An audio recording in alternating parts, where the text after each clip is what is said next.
Mualim sehat sabe adenan rakyat Aceh.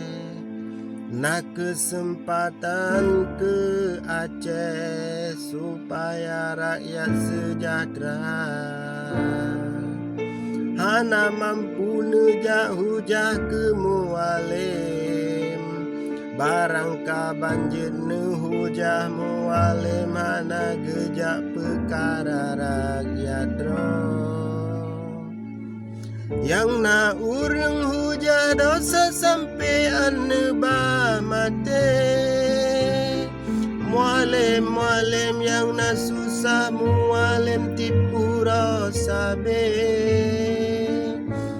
Kiban cara mualim gesemike, tak beri bantuan ke rakyat mangat ade, supaya rakyat boleh dicap kasin di media di Sumatera sabe. Bersehat sabe mangat bantu kesejahteraan rakyat yang tinggal di Aceh. Be dicap kasin opini le media.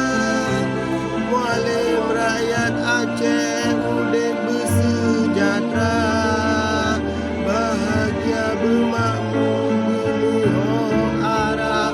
Mualim be pemimpin Aceh hana gesemike ke rakyat Aceh, kalage anu hana ayah sabe.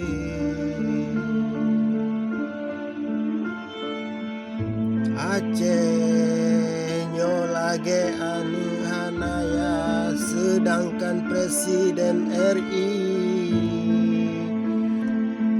nit gebantu Aceh, tapi mualim hana mampu si drogomnya.